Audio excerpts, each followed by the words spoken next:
Hello everyone, बहुत बहुत स्वागत है दोस्तों आप सभी का। उम्मीद करता हूं कि हमारे चैनल के साथ जुड़कर आप सभी प्राइस एनालिसिस का भरपूर आनंद उठा रहे होंगे और आप सभी का ट्रेडिंग जर्नल तरक्की के रास्ते पर चल रहा होगा। आज की इस वीडियो में दोस्तों चर्चा करेंगे कि पिछले हफ्ते में 3 ट्रेडिंग सेशंस के अंदर प्राइस के अंदर जो भी राइज आया वो शॉर्ट कवरिंग की वजह से था, अनवाइंडिंग ऑफ शॉर्ट्स की वजह से था, या फिर प्राइस के अंदर कोई फ्रेश डिमांड पैदा हुई। और साथ ही साथ ये भी चर्चा करेंगे कि अब आने वाले हफ्ते 1 अप्रैल से 5 अप्रैल 2024 के लिए price action study demand supply के बेस के ऊपर निफ्टी और बैंक निफ्टी में हमें क्या करने को बोलती है। सबसे पहले बात कर लेते हैं हमेशा की तरह निफ्टी की। निफ्टी के लिए दोस्तों हम अपनी लास्ट वीडियो में यही बात करके गए थे कि 13 मार्च 2024 के ट्रेडिंग सेशन में प्राइस के अंदर जो फॉल देखा गया था वो काफ़ी हद तक सप्लाई की वजह से था। उस दिन प्राइस के अंदर सप्लाई पैदा हुई थी, रेंज थी 22,100 से 22,180 स्पॉट निफ्टी की, और उसी सप्लाई के बेस के ऊपर हम ये बात करके गए थे कि प्राइस एक्शन स्टडी बड़ा क्लियरली हमें ये बोलती है कि हमें सेल ऑन राइज की स्ट्रेटजी अपनानी चाहिए, शॉर्ट्स को होल्ड करके चलना चाहिए। और उसी सप्लाई के बेस के ऊपर हमने 20 मार्च को 21,710 स्पॉट निफ्टी लेवल के आसपास को छुआ और उसके बाद प्राइस कंसोलिडेट हुआ लगभग 200 पॉइंट की रेंज के अंदर 21,100 से 20,900, 21 मार्च, 22 मार्च और 23 मार्च को बार बार प्राइस इसी रेंज के बीच में कंसोलिडेट होते हुए ऊपरी लेवल को टच किया, लगभग 22,180 स्पॉट निफ्टी लेवल को, जो कि लास्ट सप्लाई एरिया था। और इन 3 ट्रेडिंग सेशंस के अंदर प्राइस के अंदर जो भी ये कंसोलिडेशन हुआ उसमें काफ़ी हद तक उस सप्लाई की अनवाइंडिंग देखी गई, लेकिन किसी भी तरीके की कोई डिमांड का दूर दूर तक नामो निशान नहीं था। लेकिन फाइनली 28 मार्च 2024 के ट्रेडिंग सेशन में मार्च कॉन्ट्रैक्ट्स की एक्सपायरी वाले दिन प्राइस के अंदर छोटी मोटी डिमांड देखी गई। जो अप्रैल सीरीज के अंदर थोड़े बहुत रोल ओवर्स हुए वो लॉन्ग साइड के हुए, क्योंकि प्राइस के अंदर डिमांड क्रिएट हुई थी तो प्राइस को ऊपर जाना चाहिए था और प्राइस ऊपर गया भी। और इंट्राडे के अंदर हमने देखा कि प्राइस ने एक लगभग नया लाइफ टाइम हाई बनाने की कोशिश करी, लेकिन 22,516 स्पॉट निफ्टी लेवल को छूने के बाद फिर से इंट्राडे के अंदर एक हमने अनवाइंडिंग ऑफ लॉन्ग्स होती हुई देखी और प्राइस के अंदर हमने ऊपर से 300 पॉइंट की करेक्शन देखी सिर्फ 15 से 20 मिनट के अंदर। और इन सब चीज़ों को अब अगर हम कंक्लूड करें दोस्तों, तो जैसा मैं पिछले 2 महीने से बोलता हुआ आ रहा हूं कि प्राइस के अंदर डिमांड या सप्लाई जो भी पैदा हो रही है वो ज़्यादा देर तक सस्टेन नहीं हो पा रही है। चाहे कोई डिमांड पैदा हो चाहे सप्लाई पैदा हो, वो एक दिन पैदा होती है और उसकी अनवाइंडिंग अगले दिन हो जाती है और कई बार तो इंट्राडे के अंदर ही हो जाती है। तो ऐसी सिचुएशंस में हमें बहुत ही कॉशियस अप्रोच अपनानी चाहिए। अगर हमें डिमांड सप्लाई को आइडेंटिफाई करना नहीं आता है तो मैं यहाँ पर आपको वो लेवल्स देता हूँ, हमें उन लेवल्स को कॉशियसली अप्रोच कर अपना कोर्स ऑफ एक्शन करना चाहिए। एक बार प्राइस उन लेवल्स के ऊपर या नीचे अच्छी खासी डिमांड या सप्लाई के साथ ट्रेड करे तो हमें तुरंत अपनी पोजीशंस को रिवर्स करना चाहिए, ऐसा प्राइस एक्शन स्टडी हमें बोलती है।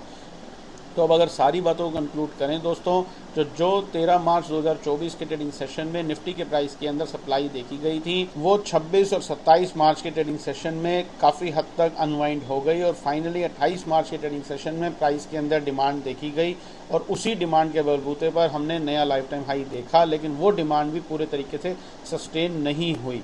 तो अब प्राइस एक्शन स्टडी हमें आने वाले हफ्ते 1 अप्रैल से 5 अप्रैल 2024 के लिए क्या करने को बोलती है, वही एक ही बात बोलती है दोस्तों, क्योंकि प्राइस के अंदर इनसफिशिएंट डिमांड या इनसफिशिएंट सप्लाई बनती हुई आ रही है। तो ऐसी सिचुएशंस में हमें लास्ट डिमांड एरिया दिमाग में रखना है या लास्ट सप्लाई एरिया दिमाग में रखना है, और अगर प्राइस उसके ऊपर एक अच्छी खासी डिमांड के साथ चलना शुरू हो तो हमें बाय ऑन डिप्स की स्ट्रेटजी बनानी चाहिए, लॉन्ग्स को होल्ड करना चाहिए। और अगर प्राइस उस रेंज के नीचे ट्रेड करे एक अच्छी खासी सप्लाई के साथ तो हमें सेल ऑन राइज की स्ट्रेटजी अपनाते हुए शॉर्ट्स को होल्ड करना चाहिए। और वो रेंज जो हाल फिलहाल प्राइस हमें दे रहा है दोस्तों, वो रेंज है 22,140 स्पॉट निफ्टी लेवल को हमें दिमाग में रखना चाहिए। अगर प्राइस इसके ऊपर सस्टेन करे एक अच्छी खासी डिमांड के साथ तो हमें बाय ऑन डिप्स की स्ट्रेटजी अपनाते हुए लॉन्ग्स को होल्ड करके रखना चाहिए। और प्राइस के साथ चलते रहना चाहिए। और अगर प्राइस इसके नीचे चलना शुरू हो एक अच्छी खासी सप्लाई के साथ, तो हमें सेलिंग की पोजीशंस बनाते हुए शॉर्ट्स को होल्ड करके चलना चाहिए। ऐसा प्राइस एक्शन स्टडी हमें बोलती है, सिर्फ और सिर्फ डिमांड सप्लाई के बेस के ऊपर। आने वाले दिनों में दोस्तों अप्रैल सीरीज़ की अगर स्पेसिफिकली बात करें तो इलेक्शंस का माहौल है। पिछले 2 महीने से हम बहुत गंभीर वॉलेटिलिटी प्राइस के अंदर देखते हुए आ रहे हैं और आने वाले दिनों में और ये वॉलेटिलिटी बढ़ने की पूरी आशंका है। तो मेरी आप सभी को as a experience trader investor यही सलाह है कि छोटी क्वांटिटीज़ के अंदर काम करें, बहुत जल्दी अपने व्यू को बदलें। प्राइस अगर बदल रहा है तो वहाँ पर अपनी ज़िद ना करें, प्राइस के साथ चलते चले जाएं। प्रेडिक्शंस तो बिल्कुल भी ना करें, सिर्फ और सिर्फ प्राइस को फॉलो करें। प्राइस के साथ चलते रहेंगे तो प्राइस आपको कम प्रॉफिट शायद कई बार देगा, लेकिन फटाफट आपको निकाल देगा और आपको बड़े बड़े लॉसेस से बचाएगा। तो यही एक फ़ायदा है प्राइस एनालिसिस को करने का कि वहाँ पर हमें क्लियर कट दिखता है कि प्राइस के अंदर क्या हो रहा है। और जब हमें वो दिखता है करंट मार्केट प्राइस के थ्रू, बिना किसी टेक्निकल एनालिसिस को, इंडिकेटर, ऑक्सीलेटर या मूविंग एवरेजेस या वॉल्यूम को फॉलो किए बिना, तो हमें फिर प्राइस की बात माननी चाहिए और तुरंत अपनी पोजीशंस को, अपने व्यू को, अपने माइंडसेट को चेंज करना चाहिए और प्राइस के साथ चलते चले जाना चाहिए। तो ये टोटल कहानी है निफ्टी की कि हाल फिलहाल के लिए 22,140 स्पॉट निफ्टी लेवल को ध्यान में रखें। जो लोग प्राइस को पढ़ना नहीं जानते हैं उनके लिए ये लेवल दे रहा हूँ, और जो प्राइस को पढ़ना जानते हैं वो तो जानते ही हैं सारी चीज़ें कि प्राइस के अंदर कहाँ पे क्या चीज़ हो रही है, वो अकॉर्डिंगली अपना कोर्स ऑफ एक्शन करें। लेकिन जो मेरे भाई बहन इन प्राइस को पढ़ना नहीं जानते हैं वो 22,140 स्पॉट निफ्टी लेवल को दिमाग में रखें। अगर प्राइस इसके ऊपर चले तो बाय ऑन डिप्स की स्ट्रेटजी अपनाएं, अगर इसके नीचे चले तो सेल ऑन राइज की स्ट्रेटजी अपनाएं। और फिर हम अगले हफ्ते मिलेंगे और फिर मैं आपको एग्जैक्टली बताऊंगा कि आने वाले 4 से 5 ट्रेडिंग सेशंस के अंदर अगर कुछ चेंज हुआ होगा तो वो बात मैं आपके सामने रखूँगा। हाल फिलहाल के लिए दोस्तों निफ्टी के लिए इतना ही है। बैंक निफ्टी की बात कर लेते हैं। उससे पहले कई बार दोस्तों ऐसा होता है कि निफ्टी, बैंक निफ्टी ये 2 मेजर इंडेक्सेस हैं, यहाँ पर कोई बड़ी मूवमेंट नहीं आ रही है। लेकिन अगर हम स्टॉक्स की तरफ देखें तो वहाँ पर बहुत अच्छी मूवमेंट्स आ रही हैं, बहुत अच्छी चाल बन रही है दोनों ही तरफ की। कुछ स्टॉक्स के अंदर बहुत अच्छी डिमांड क्रिएट हुई हुई है तो कुछ स्टॉक्स के अंदर बहुत अच्छी सप्लाई क्रिएट हुई हुई है। तो ऐसी सिचुएशंस में जब इंडेक्सेस अड़ जाएं तो हमें नहीं अड़ना चाहिए। हम ट्रेडर ज़रूर हैं, ज़रूरी नहीं है, डॉक्टर ने नहीं कहा है कि सिर्फ निफ्टी या बैंक निफ्टी में ही काम करना है। आजू बाजू 10,000 स्टॉक्स हैं, फ्यूचर्स ऑप्शंस के अंदर लगभग 250 स्टॉक्स हैं, उनके अंदर बहुत अच्छी मूवमेंट्स हो रही है। हमें थोड़ा सा ध्यान वहाँ पर भी रखना चाहिए। अल्टीमेट गोल हमारा पैसा बनाने का है, हमारा गोल निफ्टी से पैसा या बैंक निफ्टी से पैसा बनाने का नहीं होना चाहिए।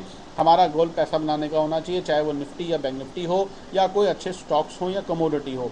हाल फिलहाल स्टॉक्स के अंदर बहुत अच्छी मूवमेंट हो रही है, जहाँ निफ्टी और बैंक निफ्टी एक रेंज के अंदर अटके हुए हैं और कोई बड़ी मूवमेंट हमें नहीं दे रहे हैं। वहीं पर ही स्टॉक्स के अंदर बहुत अच्छी अच्छी मूवमेंट्स आ रही हैं दोनों ही तरफ की, तो हमें वहाँ पर भी ध्यान रखना चाहिए। और जिन स्टॉक्स के अंदर अच्छी खासी डिमांड क्रिएट हो रही है वहाँ पर हमें बाय करके चलना चाहिए, और जहाँ पर सप्लाई क्रिएट हो रही है वहाँ पर हमें सेलिंग की पोजीशंस बनानी चाहिए। अगर आप ये सब चीज़ें सीखना चाहते हैं तो हमारे कोर्सेज़ हैं, कोर्स को ज्वाइन करें। उसमें आपको क्लियर कट सिखाया जाएगा कि कैसे प्राइस के अंदर डिमांड, सप्लाई या अनवाइंडिंग ऑफ लॉन्ग्स या शॉर्ट्स को आइडेंटिफाई किया जाता है। और उसको एक बार आपने करना सीख लिया, फिर चाहे वो इंडेक्सेस हों, स्टॉक्स हों या कमोडिटी हो, आपको क्लियर कट प्राइस के अंदर, करंट मार्केट प्राइस के अंदर दिखेगा कि किस स्टॉक के अंदर क्या हो रहा है, और अकॉर्डिंगली हम अपना कोर्स ऑफ एक्शन कर सकेंगे। आइए अब बात कर लेते हैं बैंक निफ्टी की। बैंक निफ्टी के लिए भी हम अपने लास्ट वीडियो में यही बात करके गए थे कि प्राइस के अंदर सप्लाई देखी गई है। 12 मार्च 2024 की ट्रेडिंग सेशन में लेवल्स थे 47,400 से 47,200 स्पॉट बैंक निफ्टी के, और हमने यही बात करी थी कि जब तक ये सप्लाई प्राइस के अंदर बनी हुई है हमें सेल ऑन राइज की स्ट्रेटजी अपनानी चाहिए, शॉर्ट्स को होल्ड करके चलना चाहिए।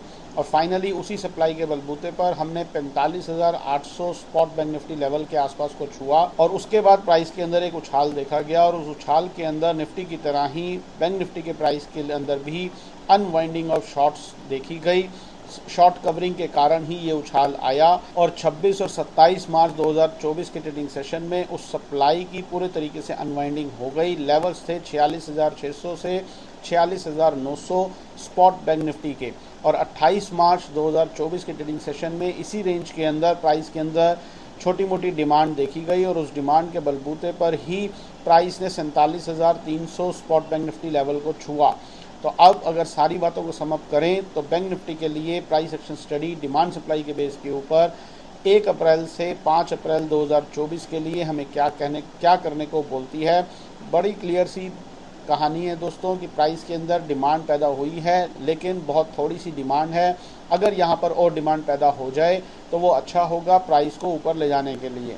तो हाल फिलहाल के लिए, क्योंकि निफ्टी की तरह ही बैंक निफ्टी के प्राइस के अंदर भी इनसफिशिएंट डिमांड है, तो बैंक निफ्टी के लिए भी प्राइस एक्शन स्टडी हमें एक लेवल, एक एरिया, एक जोन देती है, और वो जोन, वो एरिया, वो लेवल है 46,600 स्पॉट बैंक निफ्टी का। अगर 46,600 स्पॉट बैंक निफ्टी का लेवल एक अच्छी खासी सप्लाई के साथ नीचे की तरफ ब्रेक हो, तो प्राइस एक्शन स्टडी हमें ये बोलती है कि हमें फिर से सेल एंड राइज की स्ट्रेटजी अपनानी चाहिए, शॉर्ट्स को होल्ड करके चलना चाहिए। और अगर प्राइस इस रेंज के ऊपर बना रहता है एक अच्छी खासी डिमांड के साथ, तो हमें बाय ऑन डिप्स की स्ट्रेटजी अपनाते हुए लॉन्ग्स को होल्ड करके चलना चाहिए और प्राइस के साथ चलते चले जाना चाहिए। तो ये टोटल कहानी है दोस्तों निफ्टी और बैंक निफ्टी की।